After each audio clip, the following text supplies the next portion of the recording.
Hi, my name is Siobhan. I'm a parent staying here at Ronald McDonald House. I have a child at the CHOP Hospital, and we've been here probably for going on 11 months now. We just want to say thank you to everybody that's involved in the food program, the chefs that have been donating or just providing their services here. We just truly want to thank you guys from our hearts. It's just lifted a huge load off of our shoulders to even just think about, food or what we're going to be doing for dinner or lunch, breakfast, anything like that. So we just truly want to say thank you guys for everything you've been doing. Hi, and welcome to this week's episode of Served with Love. I'm your host, Chef Jared Johnson. Today's episode is sponsored by Marlene Weinberg and family. Thank you so much, Marlene, for sponsoring today's episode. Marlene is always around the house helping out in a variety of ways, and I've had the pleasure of cooking with her at both Front and Erie and at the Chestnut Street House, and we're so thankful that she's been able to sponsor today's episode. Today's episode is on braising and blanching, and we're going to make some South Philly style braised pulled pork sandwiches.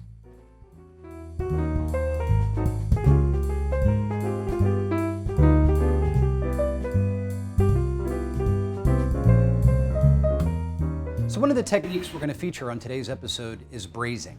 And we're going to braise this pork shoulder that I have here. And the idea behind braising is that you're using two different cooking techniques. You're using a dry heat technique, and then you're introducing a wet technique. And the benefit of this is that this is kind of a tough cut of meat. It comes off the shoulder of the pig. It comes off an area where the pig is doing a lot of movement. And because of all of that movement, there's a lot of connective tissue in this cut of meat. So we have to make sure we're applying a technique that over a period of time and low temperature, we're going to break down all of that connective tissue and make this a really moist and delicious and tender cut of meat. So in order to do that, we have to sear it at very high heat first, and then we're going to introduce some liquid, turn the heat down, and put it into the oven and let it go for several hours at a much lower temperature. So high dry heat and then low liquid heat. Before we do that, we're going to get this pan nice and hot. And we're going to put a spice rub on top of our pork. And I'm going to cut a little cavity into the pork and put some aromatics in there. I'm going to put a bay leaf, some garlic, and some fresh rosemary inside of that. So to prep our pork butt for the braising technique, like I said, this comes off of the shoulder. And this is a boneless pork butt. And sometimes when you get a boneless pork butt, they already have the cavity inside where the bone has been removed. But this is from the other side. So I'm going to cut a cavity in here just so I can introduce some of the aromatics and make sure that I get my spice rub mixed all the way through. So the first thing I'm going to do is cut diagonal lines just in this fat across the top. Come back and I cut the other way. And what that does is when I put the sear down, it's going to allow a lot of that fat and juices to kind of escape, and we want to render off some of that fat, but ultimately take the fat back away. So this is going to help us to do that.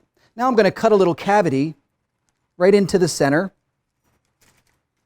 It really doesn't matter that you're cutting into the center here because all of this is going to cook down and we're going to pull this all apart. So it really doesn't matter kind of the shape that it's in to start. So we're going to take our spice rub. This is adobo. Adobo is a combination of salt, pepper, garlic, and oregano. This is an all-purpose spice rub. We use it on a lot of different applications here in the house. And I have this parchment paper down just to help protect the cutting board from the raw pork that's on here. We're going to put this adobo all over. And even down inside that cavity. You can be liberal with this. All right, I think that's about good. So now we're going to take some garlic, stuff that in there, maybe 6 or 7 cloves, sprig of rosemary. We're going to take just 1 bay leaf. That in there, close it back up tight. And now because we have that great pork fat that's on the top of this, my pan's good and hot now. I don't even have to add any oil to this. We're just going to put it fat side down directly into our pan. Start to get a great sear. That sizzle's what you're looking for when you put it down. And the intense heat is going to put great color on our pork roast. And we're going to move it around and sear it on most of the sides before we introduce our chicken stock and put it back into the oven. All right, so our pork roast has been down in here. The pork butt's been searing in its own fat now for about 2 minutes. And I'm just going to flip it over onto another side so that it can continue to brown on another side. And then we're going to get right into blanching our broccoli rabe. So we're just going to take this and turn it right over. You can see that great color on the top from the sear that it got. And that's the kind of color we're looking for. So we're going to sear all of the sides before we go into the oven, and it's going to have that beautiful color on it. So now we're getting it into blanching, and we're going to talk about blanching our broccoli rabe. So I have a pot of boiling water here. And blanching, the idea behind blanching is that you want to scald, usually vegetables or fruit, in boiling hot water. Oftentimes you're going to take them out of the scalding hot water and put it into an ice bath and shock it into an ice bath. But because I'm going to saute the broccoli rabe right away, I'm going to go directly from my blanch in the hot water directly into the saute pan. So I have both pans kind of going here, hot and ready to go. The idea behind blanching is if we tried to put all of the broccoli rabe directly into the pan first, there's no way it would cook in the time frame that we wanted to, and parts of the broccoli rabe would cook for too long before other parts of the broccoli rabe were ready to eat. So by blanching it, we're starting that cooking process, but maintaining the quality throughout, and so that it has all of its nutrients and especially keeps its bright green color. So we have our water going here, and we have some great broccoli rabe from Giordano's. So we're just going to drop our broccoli rabe in here in the boiling water. We're not going to do all of it. That's probably enough there. And then we're going to turn our front pan on and get that going. Good and lit. We'll turn that on, let that get good and hot. Meanwhile, our pork is ready for another turn. Let that go. All right. So the broccoli rabe is going to take a little bit longer here. While that's going, we're going to add a little oil to our pan and let that heat up. That's going to take about 20 seconds, and we'll be ready to start to saute the broccoli rabe. Just wanted to give a shout out to Cisco for donating the pork for today's episode. Cisco's been extremely helpful with donating meats and produce and various things for us while we were dealing with the pandemic. So thank you very much to Cisco. This is a wonderful piece of pork that we're cooking here for today. So we have our oil getting hot here now. And so what you want to do, when you have hot oil and water, there's going to be some splattering, so you want to be a little bit careful. You want to take the broccoli rabe and drain it. Now people ask me all the time, what is broccoli rabe and what's the difference between broccoli and broccoli rabe? So broccoli is a brassica. It's a cabbage, like cabbage, cauliflower, kale, collard greens. That's in the broccoli family. Broccoli rabe is not in the broccoli family at all. It's not a brassica. It's a rapini. And a rapini is closer in relative to a turnip. So this is kind of closer to like the greens off of a turnip as opposed to like broccoli. And it has a kind of a bitter taste. We're going to season it up really good, and it goes really good with a lot of Mediterranean dishes. So we drained off some of that water, and now we're going to go right into our hot oil. You can see the pretty bright color on the broccoli rabe. It's bright green, beautiful. And what you don't want is for this to turn yellow or olive green. When it starts to get that color into it, it's already overcooked, and you're not going to get the desired effect. So now we're going to season it up. A little salt, some black pepper,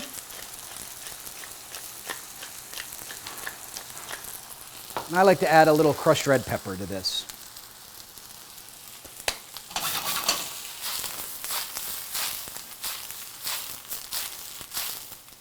You just want to saute this around a little bit, get those spices worked all the way through, get the oil worked all the way through. That's going to be terrific. It doesn't take very long. Meanwhile, our pork is ready to go into the oven. Oh, look at that. So what we're going to do now is take a quart of our chicken stock and pour it directly into the pan with the pork. And this is that wet part of the cooking technique. So we did the high sear first. Now we're introducing some liquid, and we're going to cover it and put it into our oven. Oven set at 325 degrees. It's kind of hot.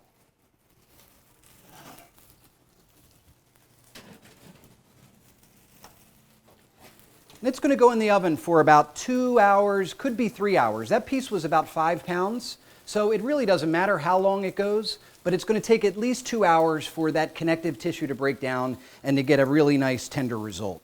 And now our broccoli rabe is looking terrific. We're just going to take it here with our tongs. Just move it around a little bit.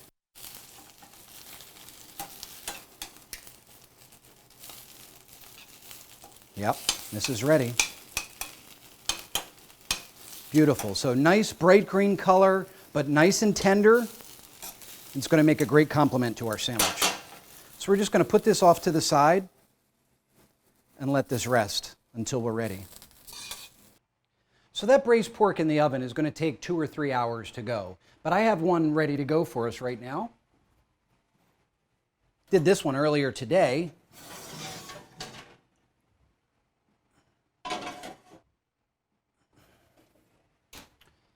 So what we're going to do, we'll take this right out of the pan that it's in. Be careful. It's going to want to fall apart because it's so tender. Oh, yeah. And then I have a little pot right here, and you want to take the jus that was created from the pork fat and the chicken stock, all that braising liquid, you want to save that. So what we want to do is take our pot and pour it right through a fine mesh strainer. So you get all of those goodies. You can pull the strainer back out.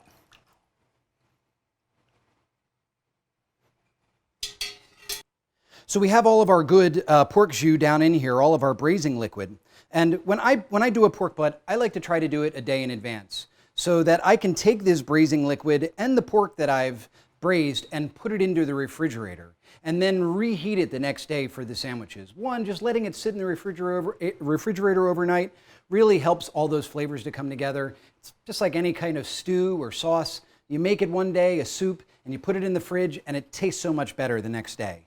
But also, because we're working with pork fat, and pork fat is delicious, but it's a lot of it with a pork shoulder. And we want to make sure that we're only introducing the pork fat into the dish that we want in there and not all of the extra pork fat.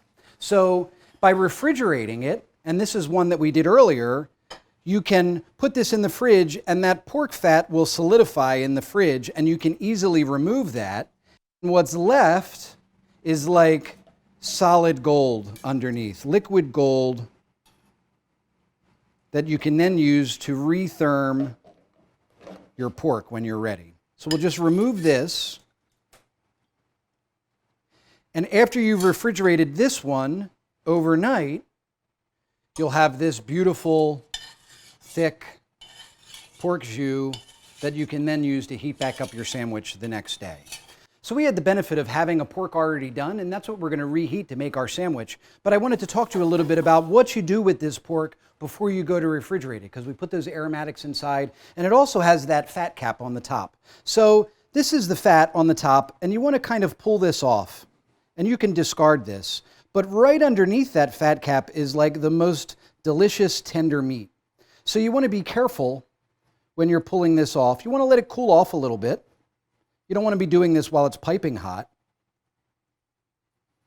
But some of that extra fat you can get rid of. And then inside the cavity, that's where we have the aromatics. So we're going to pull them out too, the garlic. Now some of it gets in there, it's great. It's just going to make for a delicious sandwich. But you don't want it all in there. You want to look for anything that might be woody or any stems, just to make sure that nobody's going to get that in their sandwich or however you're going to eat this pork. And that's another great thing about doing pork this way, is because a lot of times, at the sandwich shops, they're using a pork loin that they've sliced. This is not a pork loin, but it's going to make it super easy for you to do this at home because you don't have to worry about slicing it, anything like that. This meat's just going to fall apart. And you can see I barely have to do anything with it, and this meat is just falling right apart.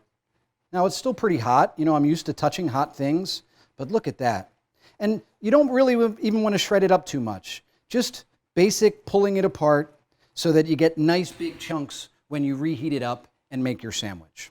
So we're going to take the stuff that we already have. This is going to get set aside and refrigerated, and we're going to reheat that later on to serve the families. And I have some right here that I've already cooked off and pulled. And then I have the great jus here that we made from yesterday with our braising liquid. And what we're going to do is we're just going to take a little pot, we're going to put this in there, and we're going to use some of our braising liquid and bring it right back up to temperature and build our sandwich and show you how we finish this one. So another benefit of doing this a day in advance is you don't know how many people you might be making a sandwich for. You might be making a sandwich just for yourself. You might be making sandwiches for a bunch of people. So we're just going to make one sandwich here for demonstration's sake. So I'm going to take just enough of the pulled pork that I have, put it into my pan. Then I'm going to take some of this liquid, pour that over the top. Not too much, just enough to rehydrate it. Put a lid on it and fire it up. On high heat, in about 5 minutes that'll be ready to go. And we're going to make our sandwich on a nice crusty roll. We have some really good sharp provolone. We'll put that pork on top of it, the broccoli rabe on top of that, and then I have an extra special treat at the end. So we have everything just about finished up here. Our pork's been heated up with a little bit of jus, and this is how I like to finish it. Get a nice crusty roll. This is from our friends at Lysio's. Cut that down. So for a bread like this, I like to just push the top a little bit before I open it up. Do you ever open up a piece of bread and it splits down the back? By pushing the top, you kind of avoid that split, and it makes it just for a nice sandwich. You don't have to worry about it cracking down the back. We have some really nice sharp provolone here from the Steinberg Center, the University of Pennsylvania. Sharp provolone is a little bit different than mild provolone in that it's been aged a little bit longer. It's a little drier and a little flakier and a little saltier. It definitely packs more of a punch for a sandwich like this. So we take our sharp provolone, we take our pork. Look at that, nice and tender. You want to make sure you get some of that jus, but don't have the sandwich overloaded and soaking wet. The bread will soak up some of it. What I like to do is take a little spoon and just get in there and get some of that extra jus on the top. And last, we'll take our broccoli rabe.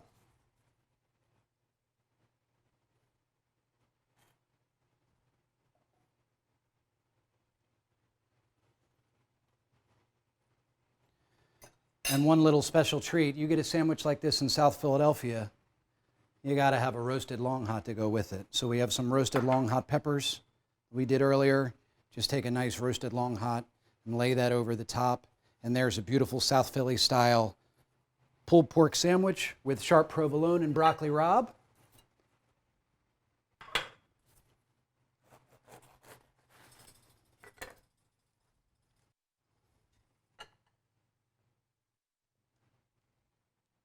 There it is. Italian pulled pork sandwich with sharp provolone and broccoli rabe and a roasted long hot, a little side of pasta salad. So that's this week's episode. Thanks again to Marlene Weinberg and family for sponsoring today's episode. Marlene is great, and she's been watching episodes at home, and she did the spatchcock chicken and sent me pictures of her grilled chicken and with flowers and everything tableside, and it was really terrific. Thanks again, Marlene, for sponsoring today's episode. Stay tuned for next week's episode, where we're going to talk about infused oils. And I talked about our families loving these South Philly style sandwiches, but this is my favorite all-time sandwich in the world, so I'm just going to go for it. I'll see you guys next week.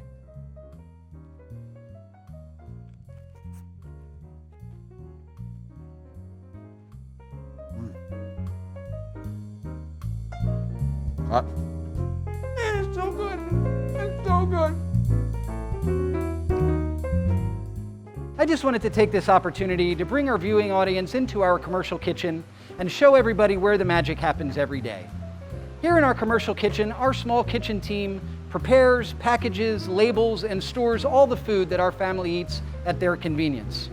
Our small kitchen team is comprised of young professionals who come to us through a variety of community programs like internships, co-ops, and work-study programs. Here in our commercial kitchen, we have the opportunity to train, develop, and teach these young professionals and get them ready for a career in the culinary arts. We have this wonderful facility here, and it was brought to us by the Daniel B. and Florence E. Green Foundation and First Trust Bank. Thank you so much, guys, for providing us with this wonderful facility where we can prepare all of the food and make sure we have everything ready for our families each and every day. If you'd like to sponsor an episode or donate to our food services program, please visit www.philarmh.org/chefjared. If you enjoyed this video, please like, comment, and subscribe. This episode of Served with Love was sponsored by Marlene Weinberg and family. We'd also like to thank the following companies for their support. The Commercial Kitchen was made possible by the Daniel B. and Florence E. Green Foundation and First Trust Bank. The University of Pennsylvania Steinberg Conference Center for donating top quality cheeses, and Cisco for donating the fresh pork for today's episode. For ingredients and information on how you can support our food services program, please visit us on the web at www.philarmh.org/chefjared. You can also contact me with any questions by email at chefjared@philarmh.org. Thank you.